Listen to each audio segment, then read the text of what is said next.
드리면서 가끔 그 장로교나 감리교에서 새로 오신 분들이 우리 그리스도의 교회라는 간판을 보고 굉장히 이상하게 처음 보니까 고개를 갸웃하는 분들이 있습니다. 절대로 그런 염려, 이상한 그런 염려는 하지 않으셔도 되고요. 이번에 주보 개편할 적에 우리 주보 개편하는 그 위원들이 그 앞에다가 제 사진 놓고 제 경력 막 넣자고 일부러 그랬어요. 저는 그거 듣고 싶지 않은데 이게 우리 교회가 괜찮은 교회라고 설명하는 것 중에 하나라고 그 집어넣었대요. 좋은데 보통 장감성에 익숙한 분들이 오셔서 처음 묻는 게 뭐냐면 왜 이 교회는 사도신경을 안 해요? 라고 하는 겁니다. 그런 사도신경은 굉장히 소중한 교회의 자산이고 문서입니다. 그리고 신앙 고백에 훌륭한 내용이 잘 정리되어 있습니다. 그런데 말입니다. 사도신경에 대한 논쟁은 아직도 끝나지 않았습니다. 그리고 사도신경에 대한 사도신경을 인정하는 교단과 인정하지 않는 교단과 그 내용에 대한 치열한 논쟁이 세계 교회를 분열시킬 정도로 치열한 논쟁을 갖고 왔습니다. 그리고 그 해석은 아직도 끝나지 않았습니다. 저 올라온 저 사도신경 보시면은요, 신경이잖아요, 고백이잖아요. 세상에 제가 사도신경 번역위원회에다 전화해서 항의한 게 그겁니다. 세상에 사랑 고백에 각주 붙이는 거 봤냐? 어떻게 각주가 붙는 해석에 끝나지 않는 신경을 성도들에게 고백하라고 가르치냐? 저기 보시면은요, 뭐가 있느냐 하면 여러분 저기 잘 안 보이시면 여러분 갖고 있는 성경 찬송 보면은 사도신경이 저기 나옵니다. 성경책이에요. 그 맨 끝에 뭐라고 돼 있느냐 하면은요, 여러분 잘 안 보이시니까 제가 바로 읽어드릴게요. 저걸 보면 제가 화가 난 것도 저런 겁니다. 예를 들어서 십자가에 못 박혀 죽으시고 장사된 지 사흘 만에 이렇게 되어 있습니다. 그런데 장사된 지 뒤에 2자가 딱 있어요. 장사된 지 옆에 조그만 2자가. 이거는 보통 학자들이 논문 쓸 적에 각주를 다는 겁니다. 거기에 대해 설명을 하는 거예요. 근데 뭐라고 되어 있냐면 그 각주 2번 밑에 이렇게 내려오면 2번이 있어요. 그 2번 각주가 장사되시어 지옥에 내려가신 지 Go to the in the hell, 지옥에 내려가셨다는 말이 공인된 원문에는 있다. 우기지 않습니까? 공인된 원문에는 있대요. 그런데 대다수 본문에는 사본입니다. 저 베껴 쓴 거예요. 사본에는 그게 없다. 그래서 우리나라의 번역본 사도신경에도 원문에 있는 걸 뺐다 이렇게 각주를 달아놨습니다. 뭐 고백을 하라는 거예요, 말하는 거예요. 그 다음에 원래 사도신경에 있던 전능한 하나님 아들 내가 믿사하며 그 외아들 우리 주 예수 그리스도. 예수님이 어찌 외아들이냐? 외아들의 개념은 어쩌다 하나 있는 거지 둘셋 얼마든지 둘 수 있는 거고 딸들도 있을 수 있는 거다. 그렇게 하면 안 된다. 그 논쟁이 치열했습니다. 그래서 새로 된 번역에는 유일하신 아들로 번역됐어요. 이것도 번역의 문제가 있습니다. 제 생각에는 홀로 계신 아들, 독생자라는 너무 좋은 표현이 있는데 왜 그걸 안 쓰는가 모르겠어요. 제가 신학교에서 27년간 신학 가르쳤다는 거 아시면 다 아시죠. 치열한 논쟁이 아직 끝나죠. 그런데 이 사도신경을 고백한 교회가 한국의 주류교단이에요. 그러니까 거기에 익숙한 분들이 늘 그걸 하다가 오니까 안 하니까 이상하고, 그러니까 우리 교인들조차도 목사님 사도신경 하면 안 돼요라고 말하는 분들이 있습니다. 그런데 안 될 건 없고 또 소중한 문서이긴 하지만 신학자로서 신학적 양심과 신앙적 견해에서 이거는 보편한 신앙 고백이 될 수는 없습니다. 좋은 글이고 좋은 문서고 기독교의 훌륭한 자산이지만 우리의 신앙 고백을 대신할 만큼, 그래서 분당에 어느 큰 교회 목사님도 사도신 고백을 없앴어요. 그리고 지금 예배 순서들이 많이 개편되면서 교동문과 사도신경들이 빠지고 있습니다. 목사님들의 이해가 깨이고 있다는 거예요. 그러면 예배의 두 축은 말입니다. 신앙 고백과 하나님의 말씀입니다. 예배의 두 축은 신앙 고백과 하나님의 말씀이에요. 오늘 설교는요, 여러분이 막 은혜를 끼치는 하고 싶은데 제가 제일 하기 싫은 스타일의 설교를 하겠습니다. 조금은 여러분들이 제가 제일 싫어하는 스타일의 설교라는 것만 알고 들어주시면 좋겠습니다.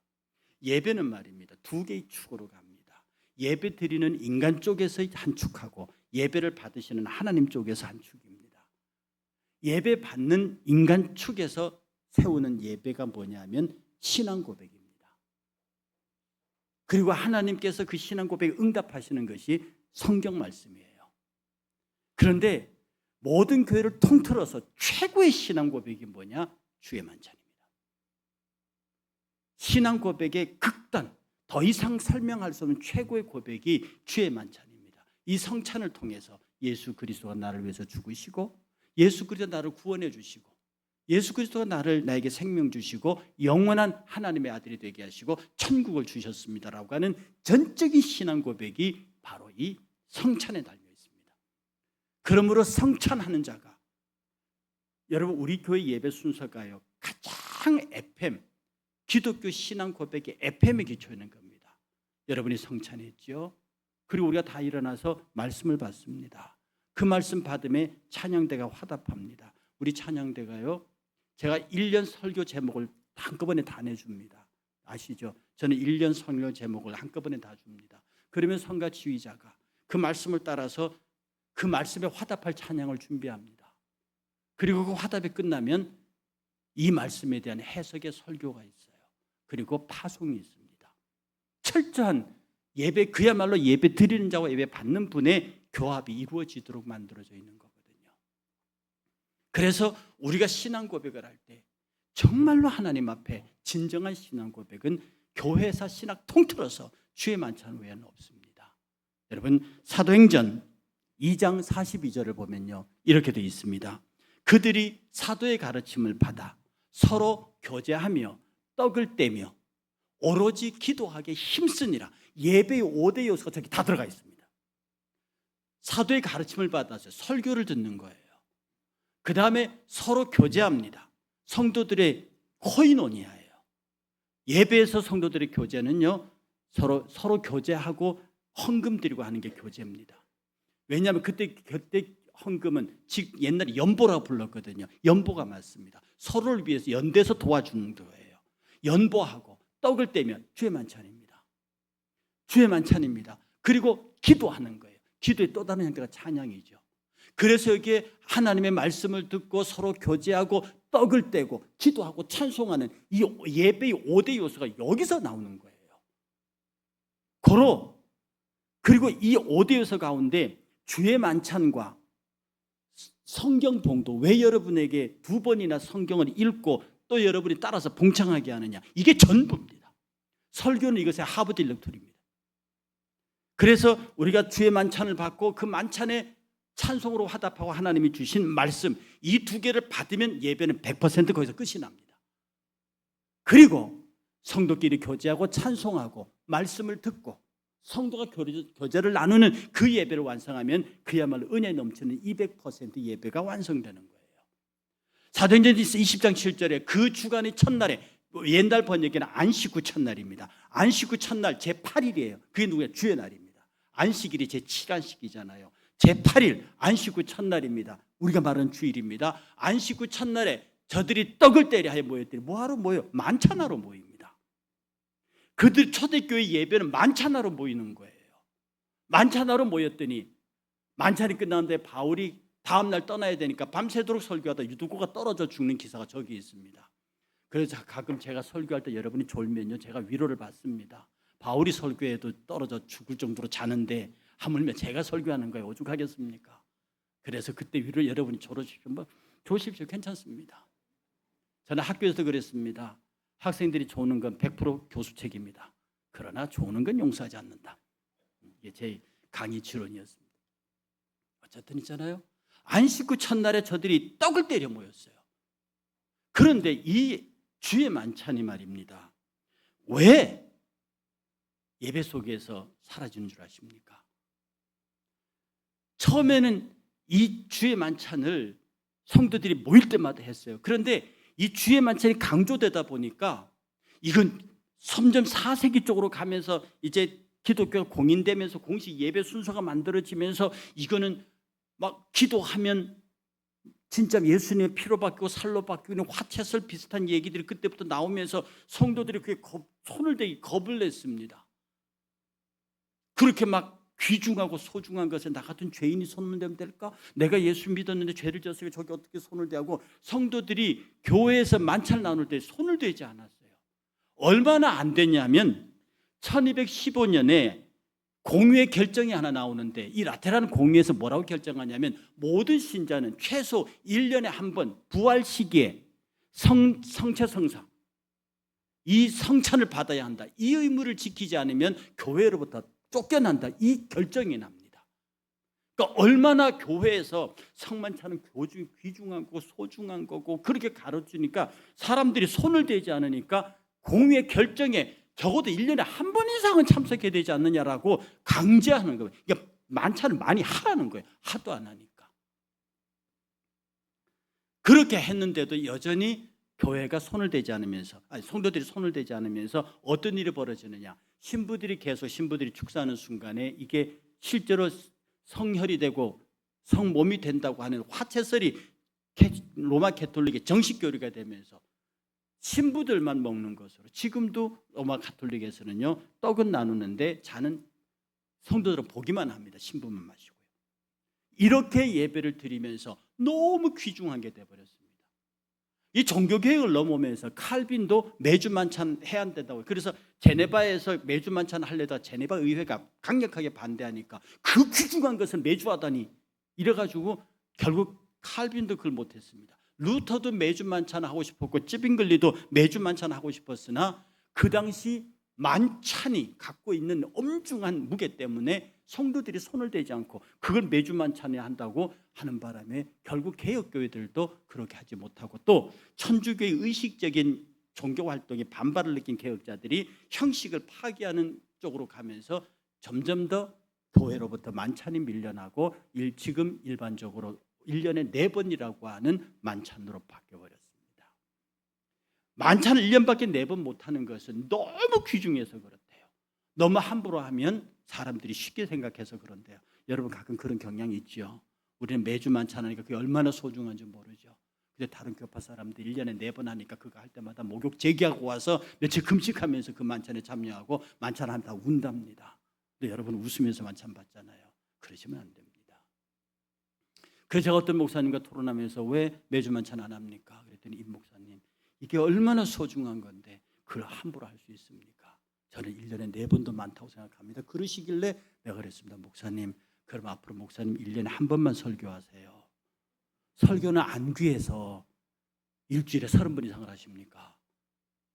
설교는 그렇게 대단한 것이 아니라서 그렇게 해도 되고, 주의 만찬은 너무너무 귀해서 1년에 4번만 한다고요. 그들이 그분이 얼굴이 뻘개져서 한 말도 못했습니다. 여러분, 귀중하기 때문에 모셔놓으라는 게 아닙니다. 주님은 너희가 모일 때마다 이것을 하고 나를 기념해라. 우리가 매주 만찬을 하나님 앞에서 드리는 것은요, 매주 모일 때마다 주께서 나를 위해서 죽으시고 그가 내게 생명 주시고 부활하셨다, 다시 오시겠다고 하는 이 언약의 말씀이 거기에 있기 때문에 우리가 하나님 앞에 예배할 때마다 주의 만찬을 나누는 겁니다. 그러므로 주의 만찬은 단순히 어떤 상징이 아니고 그리스도의 영적 연합을 이루는 그런 말씀입니다. 고린도서 10장 16절은 이렇게 말합니다. 우리가 축복하는 바 축복의 자는 그리스도의 피에 참여 아니하며 우리가 떼는 떡은 우리가 축복의 자는 그리스도의 피에 참여함이 아니며 우리가 떼는 떡은 그리스도의 몸에 참여함이 아니냐. 떡이 하나요 많은 우리가 한 몸이니 이는 우리가 다 한 떡에 참여함이라. 여러분, 식사 공동체란 말 알죠? 식구입니다. 같이 밥을 먹는 사람들이에요. 여러분의 가정을 식구라고 부르는 건 먹을 식자 입구자입니다. 같이 먹는 사람들이에요. 우리가 함께 모여서 그리스도의 거룩한 몸과 피를 함께 먹고 마시는 것은 우리가 한 가족이라는 겁니다. 그러므로 교회의 징계 중에 무서운 징계 하나가 수찬금지입니다. 교회에서 성찬을 먹지 못하게 만들어요. 이게 얼마나 큰 형벌인데, 집에서 말하면 너 지금 내쫓아버리는 겁니다. 밥 안 준다는 거거든요. 집에서 엄마들의 주권 중에 하나가 너 밥 먹지 맙니다. 그게 힘이 있는 거예요. 우리가 매주 만찬을 하는 것은요, 함께 그리스도의 몸과 피를 나눔으로 우리가 영적으로 형제 자매 되었음을 확인하는 겁니다.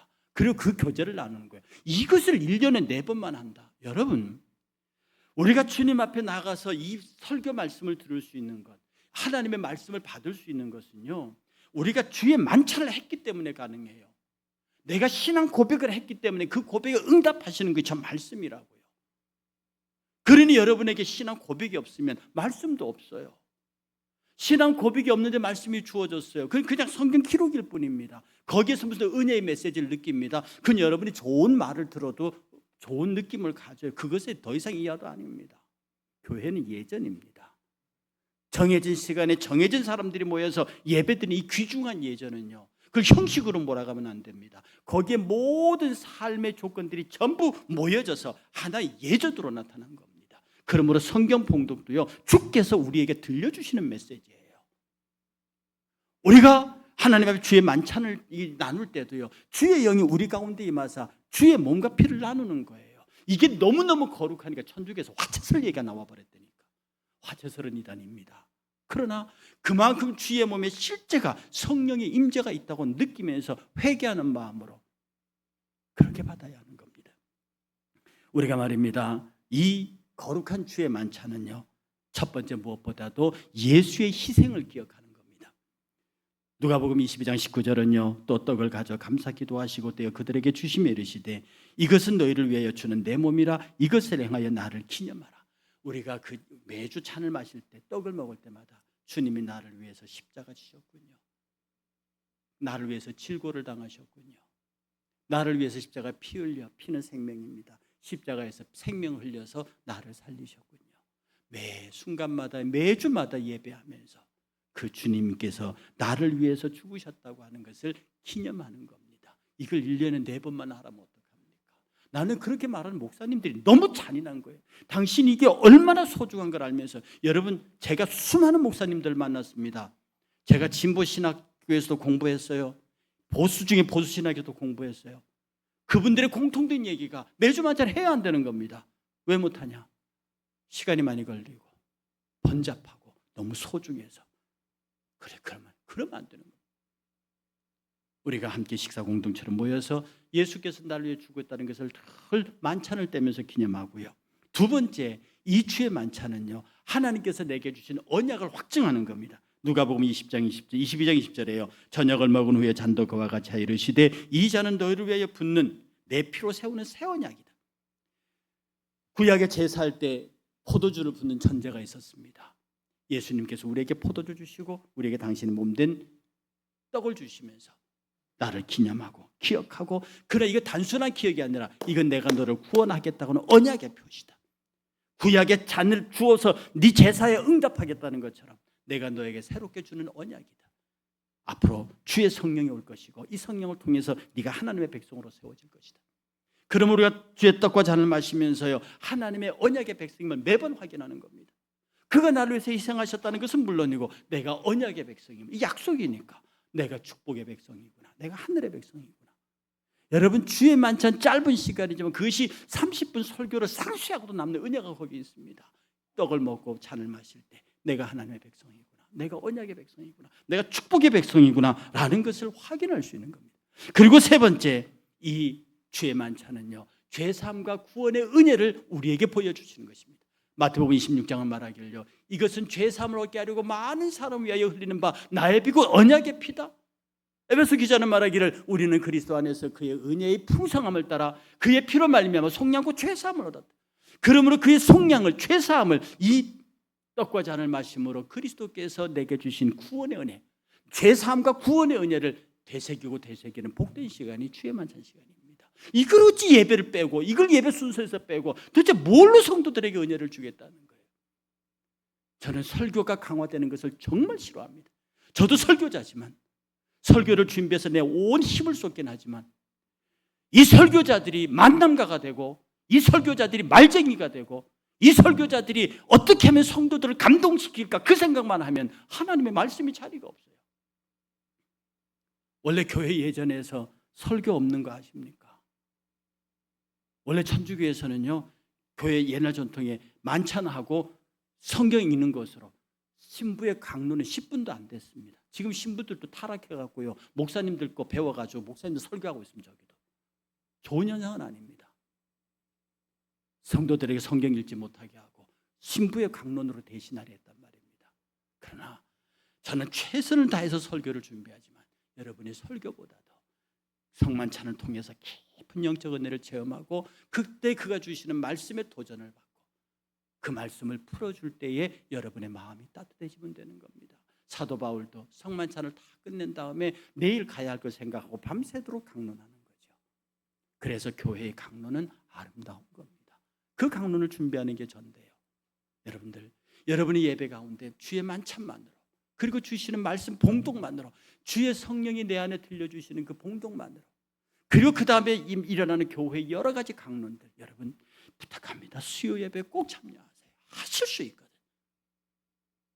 수요 예배 꼭 참여하셔서 목사님 준비한 성경 공부에 참여하시고 금요 기도에 꼭 오세요. 여러분 이 교회의 모임은요 훈련의 성격도 있지만 교제의 성격도 있습니다. 하나님의 은혜의 보좌 앞으로 나아가는 거룩한 헌신이에요. 그러니 새벽마다 오셔서 기도하고요. 수요일에 오셔서 성경 공부하고요. 금요일에 오셔서 같이 소리내서 기도하고요. 이렇게 한 식구로서 그렇게 살아가는 겁니다. 그리고 네 번째요. 이 성만찬은요. 신앙 공동체 안에서 하나됨을 말합니다. 고린도전서 10장 16절은요. 우리가 축복하는 바 축복의 자는 그리스도의 피에 참여하며 우리가 떼는 떡은 그리스도의 몸에 참여하는 것이 아니냐. 떡이 하나요 많은 우리가 한 몸이니 이는 우리가 다 한 떡에 참여함이라. 여러분들 원래 만찬을 시작할 때 사람들은요. 떡을 하나로 만들었어요. 그래서 돌리면서 떡을 찢었습니다. 그렇게 나눠 먹었는데 요새는 위생관념이 하도 발달하는 바람에 지금은 나눠서 줍니다. 그도 원래 개념은 한 떡입니다. 그래서 이 원조로 하면 원컵 처치라고 하는 하나의 잔으로 돌려서 먹는 것도 있었어요. 근데 지금은 위생 문제 때문에 그게 안 됩니다. 전부 다 한 떡과 한 잔에 참여하는 거예요. 그리고 우리가 떡과 잔을 나누면서 아까 말한 식사 공동체면서 우리는 은혜 공동체예요. 우리가 하나님 앞에서 다 그냥 인간관계 공동체가 아니라 신앙의 공동체라는 걸 확인하는 게 주의 만찬입니다. 마지막으로 주의 재림을 고대하는 겁니다. 뭐라고 말씀하시냐면 이 떡을 먹으며 이 잔을 마실 때마다 그가 죽으심을 그가 오실 때까지 이것을 전해서 내가 다시 온다고 하는 메시지를 그들에게 끝없이 전파하라는 겁니다. 그러므로 지금 여러분들이 얼마나 아름답고 귀한 예배를 드리고 있는지 모릅니다. 여러분 그리스도의 교회를 한자로 쓰면 기독교입니다. 원래 한국 초대 그리스도의 교회 원래 이름이 기독지 교회였습니다. 근데 그게 기독지 교회가 한자 표현이니까 그걸 옮기면서 영어 그대로 그리스도의 교회라고 옮겼습니다. 그러면 저기 예수교, 기독교 그게 그리스도의 교회입니다. 그리스도의 교회입니다. 이 지금 처치 오브 크라이스트라고 불리는 그리스도의 교회를 미국에서 처음 시작한 환원운동가들 초대교회로 돌아가자 신약교회로 돌아가자고 부르짖었던 분들이 누구냐면 침례교, 감리교, 장로교 목사님들이셨습니다. 이 침례교, 장로교, 감리교, 장로교 목사님들 중에서 퓨리탄들 청교도와 청교도 후신들이 그들이 모여서 우리가 말씀대로 살고 말씀대로 살기 위해서 여기 미국에 왔는데 여기 와서까지 우리가 갈라져서 싸우랴 그러지 말자. 그래서 우리 뒤에 붙은 예수교 장로회, 예수교 침례회 이거 내리자. 감리회, 침례회, 장로회라는 말을 내리고 앞에 예수교라는 말만 남기자. 그래서 그 청교도 각 교파 목사님들이 그걸 다 모이는 스코필드랜드 최고 유언이라는 스코필드랜드 최후의 유언이라는 걸 합니다. 우리가 모든 교파들을 다 내려놓겠다. 그리고 그분들이 자기의 감리회, 장로회, 침례회라는 이름 회가 붙은 걸 내려놓고 지금도 장로교 정식 명칭이 대한예수교 장로회잖아요. 대한기독교 침례회잖아요. 뒤에 회가 정치 조직입니다. 이거 대한예수교까지만 두고 대한기독교까지만 두고 다 빼자. 이게 환원운동입니다. 여러분 그리스도의 교회는 교파가 아닙니다. 우리는 스스로 초교파라고도 하지 않고 비교파라고 합니다. 우리는 교파가 아니야. 우리는 무브먼트야. 뭘로? 초대교회로 돌아가는. 말씀이 말하면 이해하고 말씀이 아니라면 아니라 하고 그리고 오직 주의 성령께서 우리에게 주시는 은혜를 따라 그래서 저희 한국교회에서 활동하기 위해서 교단을 만들어서 교단에 가입은 했지만 저희 교단은 헌법도 헌장도 아무것도 없습니다. 전국 조직도 없습니다. 그냥 전체 교육자들이 모이는 친목단체가 하나 있을 뿐입니다. 그분들이 모여서 교회를 지켜갑니다. 우리가 하나님 앞에서 우리는 무브먼트 뭘로 모든 형제와 자매들이 침례회 감례 성결교 다 뛰고 우리가 전부 초대교회로 초대교회가 너무 막막하니까 신약교회 예수님께서 가르치시고 사도들이 세웠던 예수님이 가르치시고 세우고 싶었었던 사도들이 세웠던 사도들이 세우려고 했던 그 신약의 교회로 우리가 돌아가자. Restoration Movement. 예수 그리스도의 살과 피를 기념하는 교회. 그가 오실 때까지 기념하는 교회. 인간의 화려한 말과 어떤 제도화된 멋진 그런 거 아니고 오직 말씀으로 말씀되게 하고 진리로 진리되게 하고 은혜로 은혜되게 하는. 그래서 우리는 여전히 칼빈과 루터의 후예입니다. 칼빈과 루터가 못한 계획을 지금도 우리가 계속해야겠다는 것이 오늘날 그리스도의 교회입니다. 그래서 우리는 말하기를 본질에는 일치해라. 본질이 뭡니까? 성경 말씀입니다. 성경에 기록됐으면 내 이해가 안 맞더라도 오케이. 본질은 일치해라. 비본질은 자유해라. 서로 의견이 다릅니다. 우린 침례 주는데 우린 약식 주는데 it's okay. 그건 너의 의견이다. 서로 의견이 다르면 자유하게 해라. 이단 사상이 아닌다면 성경에 하나 되고 이단 사상이 아니 되면 감리교도 침례교도 상관없다. 서로 잘 얘기하고 비본질에는 자유. Unessential is free입니다. 비본질에는 자유. 그렇다고 갈라지지 말아라. 그 의견이 다르다고 장로교 침례 갈라지면 되냐? Everything is charity. 모든 일은 사랑으로 해라. 성경에 하나 되라. 서로 해석 의견이 다르냐? 자유를 주어라. 그렇다고 그것 때문에 갈라지지 말고 하나가 돼서 그리스도 안에 사랑을 구해내라. 모든 일을 사랑을 해라. 여러분, 제가 그리스도 교회를 떠나지 못하고 젊은 날부터 지금까지 여기 있는 이유가 딱 이거 하나입니다. 지금 교회가 이렇게 갈라져야 합니까? 뭐 때문에? 예수 잘 믿어서 갈라지는 거예요. 지가 은혜 많다고 갈라지는 겁니다. 지가 영적으로 뛰어났다고 해서 갈라지는 거예요. 그럴 수 없는 겁니다. 영적으로 뛰어나고 잘났으면 겸손해야죠. 남을 섬겨야죠. 이렇게 교회가 갈라지는 모습을 보면서 저는 말합니다. 각자 신앙의 양심을 따라 훗날에 하나님 앞에 섰을 때 내 신앙의 양심이 하나님에게 말하기를 이 사람은 정말로 당신을 위해 양심으로 살았습니다. 말씀대로 살았습니다라고 고백해 줄 수 있는 목사, 고백해 줄 수 있는 성도. 나는 그런 성도와 목회자가 되기를 원하고 그것이 바로 우리가 꿈꾸고 있는 이 땅의 환원을 지향하는 그리스도의 교회입니다. 이 은혜가 여러분이 이 교회에 참여한 것을 진심으로 하나님의 축복됨을 여기고 이 땅의 모든 교회가 교파를 내려놓고 기독교 하나로 그리스도가 하나로 될 수 있는 하나됨의 역사가 나타날 수 있는 위대한 역사가 우리로부터 운동이 일어날 수 있기를 그 물결이 퍼져나갈 수 있기를 주의 이름으로 축복합니다. 우리 다 같이 일어나셔서 은혜